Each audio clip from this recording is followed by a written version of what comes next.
All right, we're back at the rocket mass heater.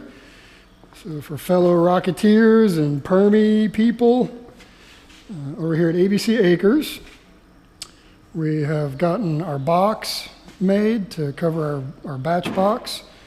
Our barrels installed, we've got the duct run set up, and so this box we've picked up, which is goes just inside the barrel to here, and you can see the back of the box here.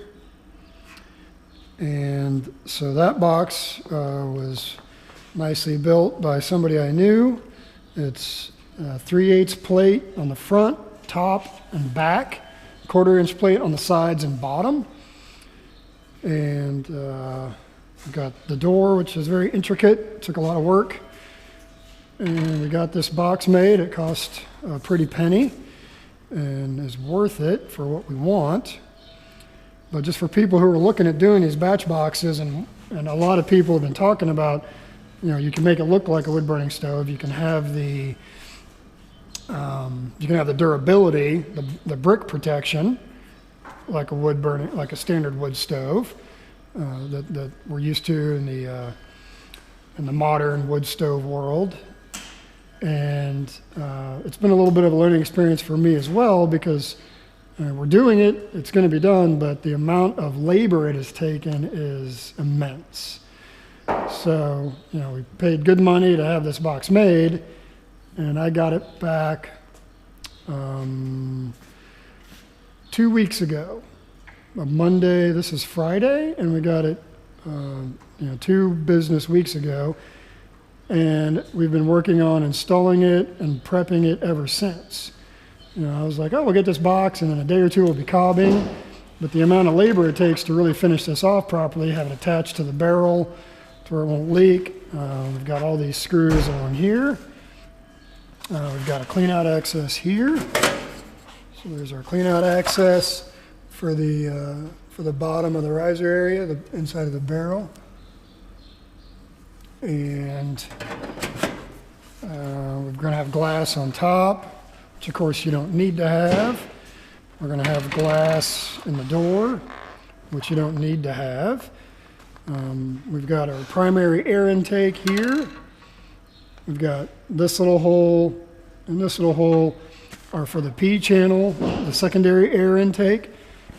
This U of metal, this tubing, is the P channel. It'll be installed here, and then the air that's going to feed into it is going to come through these holes, feed underneath our bricks and our brick channels, and then get into that tube. And those have to have a way of being. You also need to be able to shut down these air intakes when. So you have to be able to shut down these air intakes when the system's not running. These are not designed to be dampers. You do not damp down or restrict flow of a rocket system. It needs to run full out, or it won't give us the benefits that we're building it for. If you want to do that, you just get not a traditional, but a modern wood stove. So these run wide open whenever the stove's running, but when you're done running and you've run through your coals, then you can close off the gates with a slider, and it closes all 3 holes, so you don't suck all the hot air you just generated, all the heat inside your building, out through your chimney. So, and there will be stops mounted to the door, which I've already made for the slider to stop in each direction. We've got an ash lip. This is the spark arrestor, which will keep pieces of coals from coming out, but it needs to have enough holes and airflow to match the primary air intake CSA needed. So on the batch box system from Peter Vandenberg's designs, which this is, the primary air intake is 20% of cross-sectional area. So we have an 8-inch system. So our cross-sectional area is 50 square inches. And the cross-sectional area is from the riser dimension. So we have an 8-inch riser. So the cross-sectional area of the 8-inch circle even though it's an octagon, you still treat it as a circle, is 50 square inches. So this is 10 square inches. And I've got over 12 square inches of airspace on these holes. And there's a little gap at the bottom, which adds to that. The P channel opening, which will, the secondary air intake, which is at the top of the port, will be 5% CSA, which is 5 square inches. Is that right? Less than 2.5 square inches, sorry. And then the riser, or the port, sorry, the port in the back, that vertical slot is roughly 70%, 70-ish % cross-sectional area.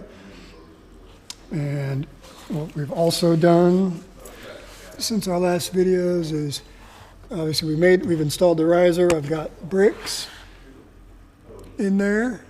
So the bricks in the bottom of the riser give durability.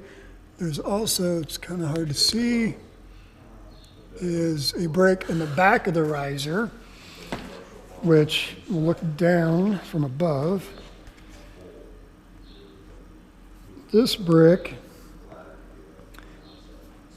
so what we're looking at is, okay, now you can see, you see the throat on the left side of the picture, the brick going top to bottom in the screen on the right side of the riser, which is the back of the riser. That's standing up at a 45-degree angle. So it's that swoop starts halfway into the riser from the port. So 4 inches in, that brick goes across. It swoops up at a 45, and it's also dished out like a saucer. And that allows, when the flame comes back, it kind of helps it go into the double ram's horn. The gases swirl right and left, and then will spiral up in both directions, the riser.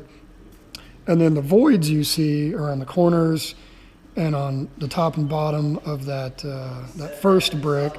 That'll be filled with clay because it won't ever get scraped with a piece of wood or anything to pull ash out. So it'll be fine to be just a clay sand mix. And that'll give us a seal to our riser bottom where it meets the barrel bottom. And let's see, so you've seen the riser before. We've got the cutout, the bricks in the bottom. The riser is held in place to the back of the box with 8 pair of hose clamps. And you can see I've made these, we've got these tabs here. These tabs come out of the back of the box. There's a hose clamp screwed to it, and then they wrap around and then they clamp. They're basically just lightly pressing the riser into the back of the box. So if I try to wiggle it, it doesn't really move. It can't be knocked around. And we've got DuraBlanket right in here. This DuraBlanket actually comes from the inside. So around my port, let's see, let's move the P channel, get in close. So you can see the DuraBoard here. That's the riser DuraBoard. And then this DuraBlanket wrap comes from inside, wraps around the 3/8 back box metal, and wraps around about this far on the backside. So now the riser is being squeezed into that DuraBlanket, which gives me a seal, so nothing will leak between the two. And then when once we get the bricks in here and placed properly, then we're gonna seal this edge with the LDS moldable, which is it's basically a caulk tube sealant that works with this material, and it goes to 2,000 degrees or 2,300 degrees as well. So, and you can see I've got a seam right here because I had a piece wrap around the back, and then this was a big H with a little slot here, so that's a seam. That'll all get LDS moldable. All these seams will get LDS moldable to keep the box, the metal, insulated from the core of the heat. And then hopefully we don't have the metal sides warping on the box over time. And so our barrel had to be indexed. Basically we had to cut a large rectangle out of the barrel. You can see where I've Had to cut up here on the barrel, cut around the front, and then down the other side. I cut this short. It came out about this far. Had to bend it out straight, and then bent it over. So it's basically, that's actually a bent seam. It's folded back on itself. And then all the brass screws were used because they deal better than stainless with heat, contraction, and expansion. So regular metal screws would eventually corrode and not want to come out. Not that these necessarily need to be removable later, but I got them especially for what's going to hold the window in place on the front door. So on the inside of the door, we have these holes we've made. So we've got little pieces of metal strap, 3/8 metal strap, that's going to go on here, and that will hold the glass in place on the door. These screws need to be able to be removable if the glass ever got broke. And the only thing that should ever break the glass, it should basically never break through its life through the use of the stove. But if something, this isn't a workshop, so if something fell and broke it, or some strange behavior ends up breaking the glass, you need to be able to replace it. So these screws have to be removable. So the brass screws, research has shown that they have less expansion contraction problems than even the stainless. And of course, they're going to not corrode into them like the regular zinc screws would. And then I'll use a high temp copper anti-seize as well on the threads, and then bronze lock washers. The blue tape is where I'm going to be drilling to put my handle in. So it's going to be right around here. So that's going to be done today. I got a quadrifire wood stove handle that's going to be used to pinch the door to the metal jamb here, the front, the back of the box, the back of that box plate. So it'll work like a modern wood stove. And we'll have glass here, which will sit on top. It'll sit between the Dura blanket and the metal. It'll actually rest on top of the Dura blanket, and then we'll put gasket on top of it. Loading the box is going to be interesting because we have to load the brick in, but the glass already has to be in place. So I've got a big suction cup handle, double handle, that I can put it like a 1x across here. It'll hold the glass up to the top, and then I can load the bricks in underneath it in place. So we've got a clamp ring here for our 2 barrels, and I had it was a little big because it came from different barrels, and the type of welding and the way the little tab works for the bolt on it is off center, and is not really meant for aesthetic, but that doesn't matter. You can use them, but it also pulls the tension off center, and over time I was worried that it would eventually break. So I had this cut down a little bit because it was a little long, and then my contractor that made the box for me, I had him put these angles on here just to look kind of pretty and give me something centered to put our stainless bolt on that will clamp it with a better force. And then this handle is for our bypass door. So our duct run is, let me back up so you can see our barrel with our box, and there's going to be another barrel obviously sitting on top coming up, and then the duct run comes out the other side.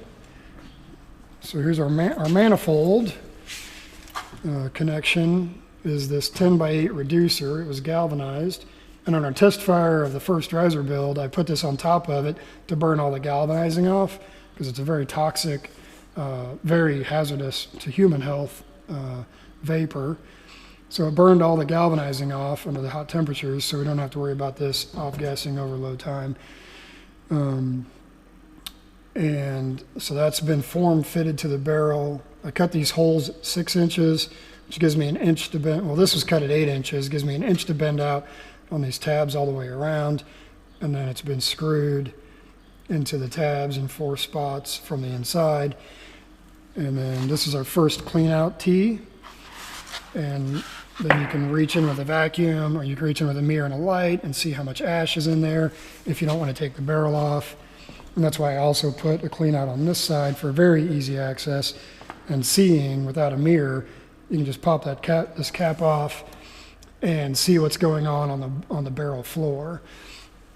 But the duct run, so our duct run comes down, this first run.